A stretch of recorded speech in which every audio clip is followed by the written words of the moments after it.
everybody. You're looking at the opening 7 for a Tezzerator player on the left and a Lance player on the right.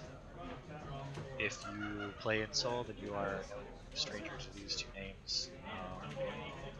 We did catch footage of Thunder earlier in the tournament. This is round 5, by the way. Playing his Tezzerator deck, I believe in round 2, and he did quite well there. This is his actually last chance to make it into the top 8 here. If he wins, I think he would go from 9th place and then clinch the 8th place position. This is the win and in for both players, really, because neither of them can make it with a loss, and it's possible that one of them doesn't make it when you win. I can't remember the exact point spread at this point, but 7 out of 8 spots in the top 8 were locked at this point, and we were all watching this match, trying to encourage our friend to beat his opponent here and make it into the finals with us.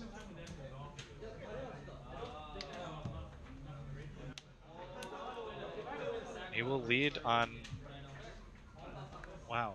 Alright, so Molten Vortex, and then no Mana Bond. So the Vortex with the Loam engine seems quite threatening to this Tezzerator deck. He doesn't have any... I mean, he does have Thopter Sword. He'll ramp into 2 Moxen on the first turn. Looks like he now gets all of his 0 costs out of his deck and then plays a Chalice on 1. Chalice on 1 isn't actually going to bother lands all that much. Chalice on 0 will turn off additional copies of Moxen for rogue players. Garam will no longer be able to gamble for anything, so that's pretty tough. He'll have to draw his Loam naturally.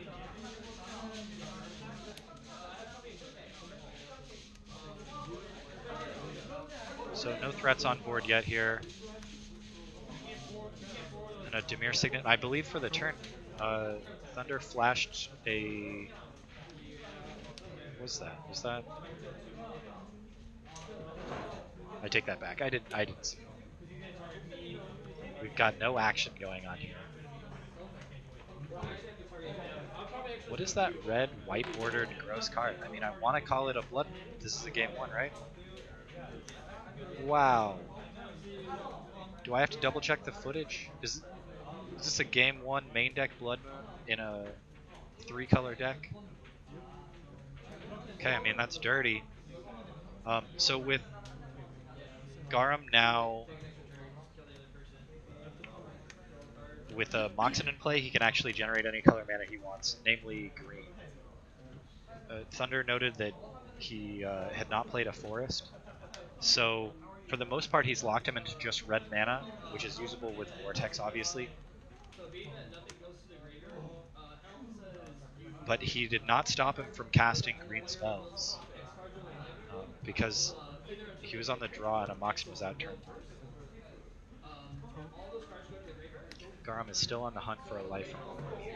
Looks like he has not found it. Both players slightly stunned by the blood. And Thunder's anemic clock here will continue as he basically just top decks looking for Tezzeret or Dak Faden or Duretti.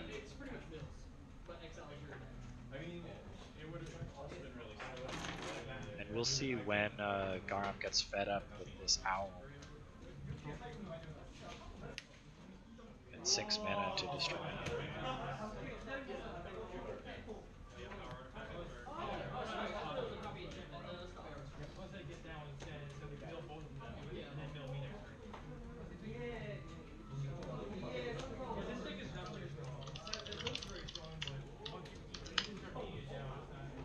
You found a 4 mana spell. That is a Tezzeret.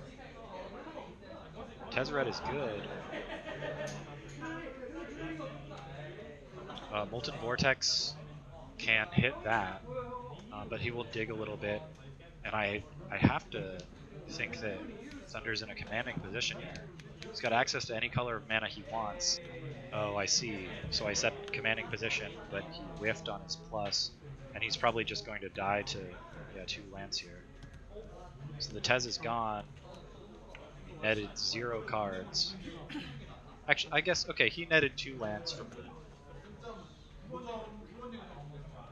The owl is still alive. Thunder has drawn badly again. Garam has drawn badly again. How beautiful. What a great game this is. I love how we all just sit around playing with $2,000 decks and just nobody doing what they want to do.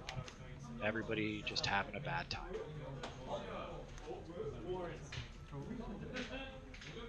So the threat is off the table. Garam is stabilized at 15 life.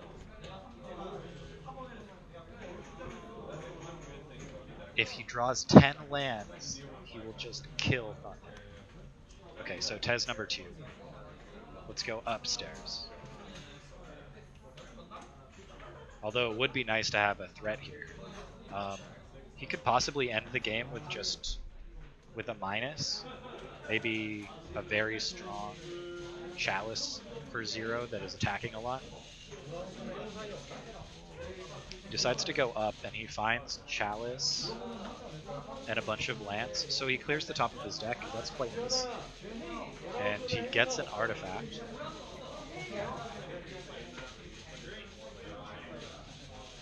How?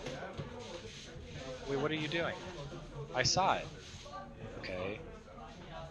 Ooh, that was close. Because he can cast that for 2.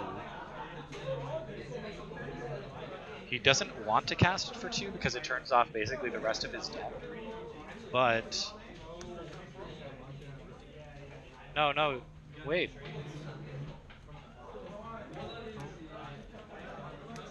Okay. I mean, you should cast it for 2, I think, because it will turn off Garam's way of winning this game.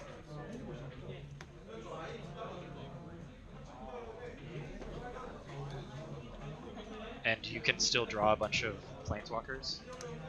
Like that one. Okay, so there's a DAC. I believe I would steal the Mox immediately. I think we have to steal the Mox.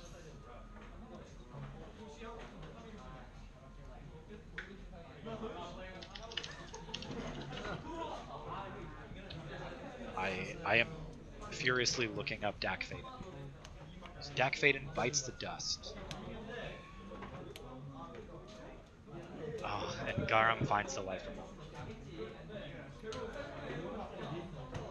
Okay, so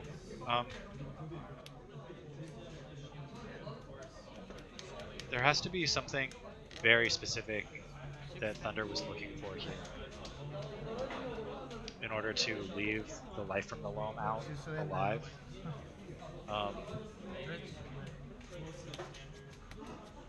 This is going to be a very fast clock. There's just no way around it.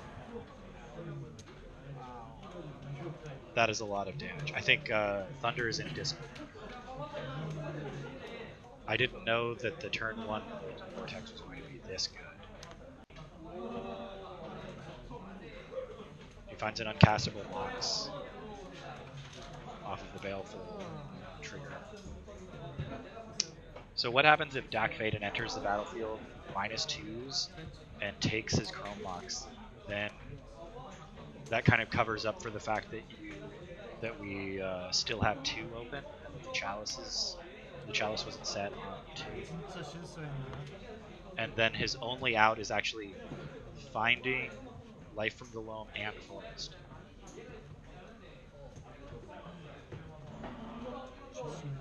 Thunder is reeling here. And we'll go to game 2.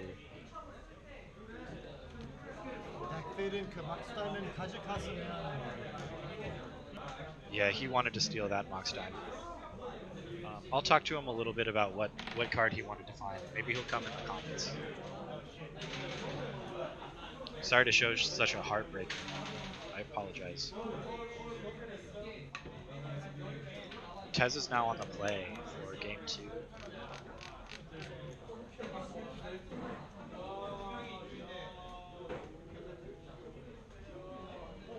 He's thinking pretty hard about this keep. Wonder if it's a marginal hand or if it's just very weak to something. Maybe it can get Wasteland locked pretty fast, but that's a big concern. He does play 3 basics in the list, and if able, he'll fetch them pretty aggressively. He'll start on a Leyline of the Void. Pretty nice, and has at least 1 basic to work with. I see a Thespian stage in Garam's hand. We'll see if he has a really explosive start here. Okay, so now Mox Diamonds are off. Completely off the table.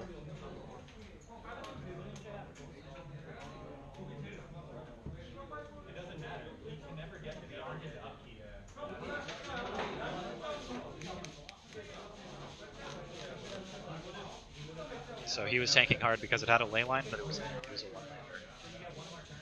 And he is bricked.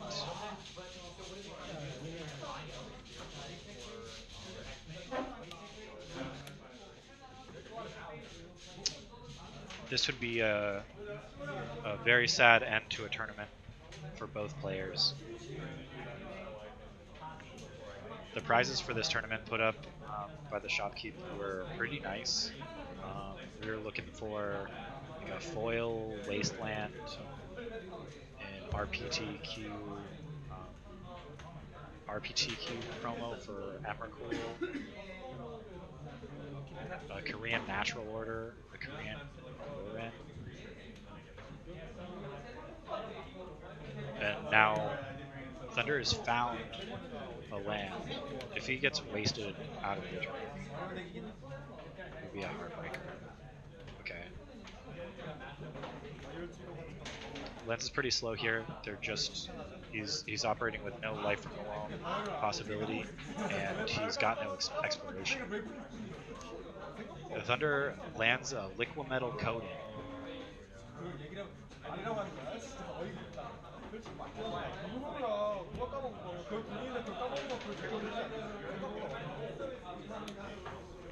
Oh.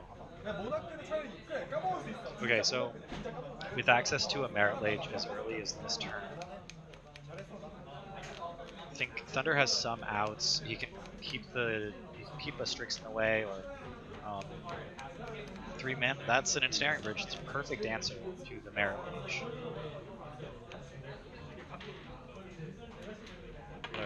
Garam will go ahead and make it anyway.